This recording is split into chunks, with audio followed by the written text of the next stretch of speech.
Hello everybody, hope you all had a wonderful weekend. I am back again to talk a little bit more about what is going on in Washington right now regarding the extension of the Bush tax cuts. Now, if you haven't heard, the Republicans are saying that these tax cuts should be extended for everybody, regardless of income levels, while the Democrats say that they should be allowed to expire for the wealthy, which they are calling the wealthy the individuals who make over $200,000 a year and the couples who make over $250,000 a year. On Saturday, the Democrats tried to strike a deal with the obstructionist party by saying that they would allow tax cuts for those who make up to $1 million, and the Republicans voted against the measure. Kind of makes you stop and think who they're working for, the middle class or the millionaires. Now, these tax cuts for the wealthy have been shown to be the least effective of any tax cut because rich people do not invest their money back into the economy. They just put it in their Swiss bank account and leave it there because they don't need it. Well, a New York Times report showed that if we allow these tax cuts to expire for the wealthy, it will save the U.S. approximately $60 billion. That's a lot of money. I mean, take a look at all those zeros. That is a lot of money. How is it we can afford to add $60 billion to the deficit and still somehow reduce it like the Republicans claim that they're going to do? That doesn't make any sense to me. There's no logic behind that. I don't understand why we, the middle class, should as taxpayers have to pay for this huge deficit. I mean, we may as well just not get a tax cut if we're going to have to pay for that in the long run. I don't think it's fair that middle class people should have to pay for Rush Limbaugh's 7-figure tax break. That doesn't seem fair to me. But according to the Republicans, that's the way that it should be. Anyways, back to the New York Times report. They said that if we allow the tax cuts to expire for the wealthy, it will save the U.S. $60 billion. They gave us a list of a few things that we could do with that money. I'd like to read a couple of those for you. First of all, we could triple our federal funding for medical research. Now, if we allow these tax cuts for the wealthy to expire, we could potentially use that money to find a cure for cancer. We could save lives. Maybe we could stop AIDS. But if we allow those tax cuts to continue, we may never know because the money will just not be there. Next, we could also create a universal preschool for 3- and 4-year-olds with relatively small class sizes.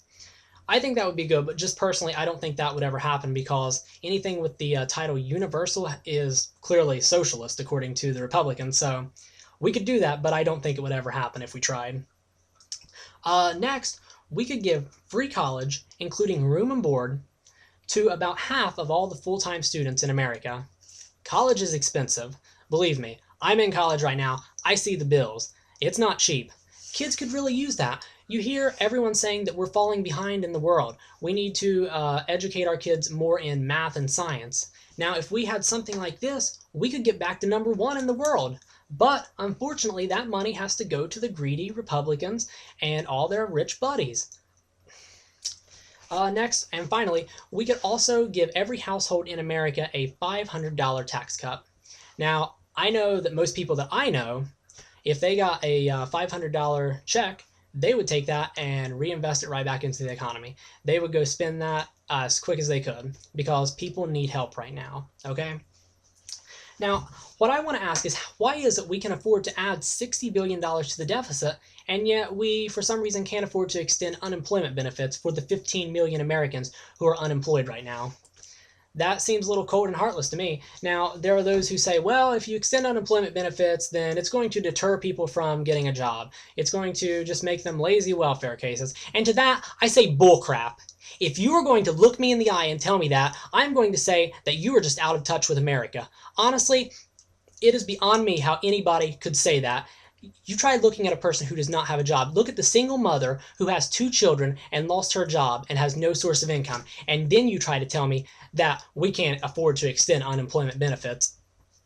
I've worked at Taco Bell for 2.5 years. It's certainly not the most glorifying job, but it pays for my expenses. And I am blessed to have the job. I appreciate it. I thank God for that job.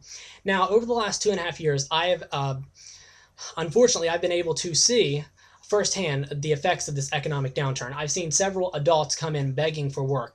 One man who I will never forget walked into my store and asked me if we had any job openings. I said, hang on just a second and I'll get my general manager. So my general manager came up and I stood off to the side and listened to the two talk. The man proceeded to explain to her that he had lost his job, he had no source of income, he couldn't even pay he couldn't even buy gas for his car. He didn't know what he was going to do. The man was almost brought to tears. He begged. He said he would come in after hours, after we closed the store, and just clean the store a little bit if we could just afford to give him just a little bit of money. He was begging. He said anything would help. And I watched as my general manager said, I'm sorry, I don't have any positions available. Now, it's not my general manager's fault that this happened. I'm not trying to put her down. But what I'm saying is there are people in America who are willing to work. They need help. They have nowhere to turn. It's just bizarre to say that we can't extend unemployment benefits because it will somehow hurt us. Well, that is all I have to talk about this evening. I'd like to thank you all for your time, for listening to what I have to say. And if you like what you hear, if you're interested in hearing more of what I have to say, I would encourage you. I'm on YouTube, I'm on Twitter, and I have my own blog. If you want to look me up on YouTube, my name is Mr. Ginger Ninja 007. If you want to find me on Twitter, my name is Ginger Ninja 007. And my blog is, you can find me at jacobspolitics.blogspot.com. I want to thank you all. You have a great night.